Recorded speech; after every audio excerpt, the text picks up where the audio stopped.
امام مساجد خوش ہو جاؤ، فیز 2 شروع ہو چکا ہے، نئی رجسٹریشن کا آغاز شروع ہو چکا ہے۔ تو آپ نے کیا کرنا ہے، آپ اپنے فارم کو صحیح معنی فل کریں۔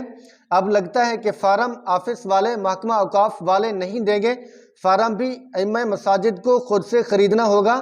تو فارم خرید کر اس کو صحیح معنی پر اور فل کریں، تو کوئی کسی چیز کی کمی نہ ہو، اور جو آپ سے ڈیٹا مانگا جائے مساجد کا، ائمہ کا، وہ صحیح معنی اس کو فل کریں، تو انشاءاللہ آپ کا نام بھی، آپ کی منظوری بھی آ جائے گی، آپ کو بھی اجازت کارڈ مل جائے گا۔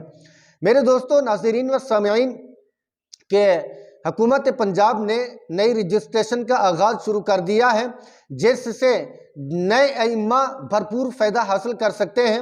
جو ائمہ مساجد رہ چکے تھے، جن کی رجسٹریشن نہیں ہوئی تھی، کسی وجہ سے غفلت ہو چکی تھی، یا اس وقت سوچ و بیچار میں تھے، تو ان کے لیے بھی آسانی پیدا کر دی گئی کہ وہ بھی رجسٹریشن کرا سکتے ہیں، وہ بھی فارم فل کر کے AC آفس جمع کرا سکتے ہیں اپنی تحصیل کے۔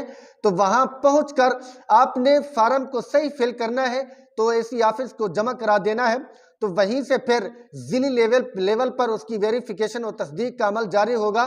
اس کے بعد مہینہ بھی لگ سکتا ہے، 1.5 مہینہ بھی لگ سکتا ہے، تو اس کے بعد آپ کے پے آرڈر کے ذریعے پہلی انکم آئے گی، اس کے بعد پھر اجازت کار کے ذریعے سے آپ کو صاف و شفاف اماؤنٹ منتقل کی جائے گی۔ دیکھیں، نئی رجسٹریشن کب تک چلے گی، تو اس کے بارے میں بھی آپ کو ذرا بتا دوں۔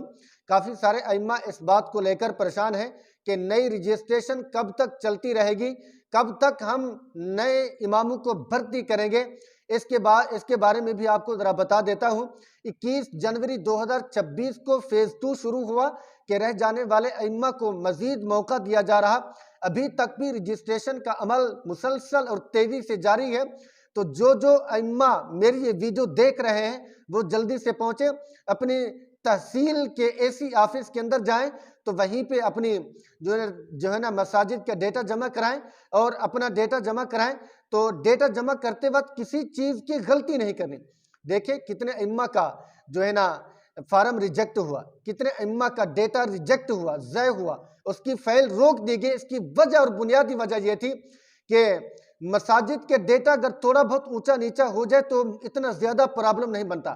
اگر امام کا اپنا ڈیٹا، اپنا نمبر بھی غلط لکھا ہوا ہے، جب وہ نمبر لکھا ہوا ہے جو ہے نا بند ہے، جو آن بھی نہیں ہوتا، یا وہ فون کرتے ہیں ادھر سے کال موصول نہیں ہوتی، یا دوسرے نمبر پہ ان کا جو شناختی کارڈ نمبر ہے، یا تو وہ شناختی کارڈ ایکسپائری ہے، اس کی ڈیٹ ایکسپائری ہو چکی ہے، ختم ہو چکی ہے، اب اس نے اس کی نقل لگا لی، اس کا شناختی کارڈ لگایا جس کی ڈیٹ ایکسپائری ہو چکی تھی، اب اس کی فائل بھی روک دی جائے گی، اب اس کو بھی جو ہے نا منسوخ سمجھا جائے گا، اس کو دوبارہ رجسٹریشن کرانی ہوگی، اعتراضات کے جوابات دینے ہوں گے، ان اعتراضات کو دور کرنا ہوگا، تب جا کر اس کی رجسٹریشن کی منظوری مکمل ہوگی۔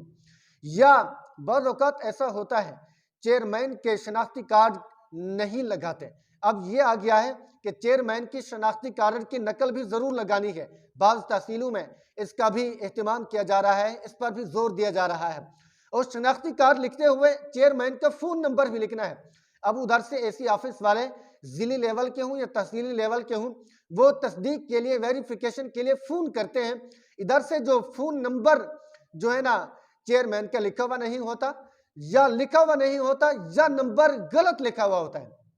اب آپ نے کیا کرنا ہے، ائمہ مساجد اپنا فون نمبر بھی آن رکھیں، اور شناختی کارڈ کی نقل بھی لگائیں، کاپی بھی لگائیں، اور شناختی کارڈ ایکسپائری بھی نہ ہو، اور چیئرمین کا فون نمبر بھی وہ لگائیں جو آن ہو، ٹھیک ہے، اور شناختی کارڈ کی نقل بھی وہ لگائیں جو ایکسپائری نہ ہو، اور شناختی کارڈ بھی 13 ہندسے صحیح سے لکھیں، اس میں بھی کسی قسم کی غلطی نہیں کرنی، تب جا کر آپ کی منظوری ہوگی۔ تو ان تمام چیزوں کو آپ نے مد نظر رکھنا ہے، انشاءاللہ پھر آپ بھی قبول ہو جائیں گے، آپ کو بھی اعزازیہ ملنا شروع ہو جائے گا۔ مزید آپ جڑے رہیں، آپ کو نئی اپڈیٹ اس چینل پہ ملتی رہے گی۔ گلشن حق اس چینل کو سبسکرائب بھی کریں، کمنٹ بھی کریں، لائک بھی کریں۔ جزاکم اللہ خیر، احسن الجزا۔ اللہ تعالی ہم سب کا حامی و ناصر ہو۔ السلام علیکم ورحمۃ اللہ وبرکاتہ۔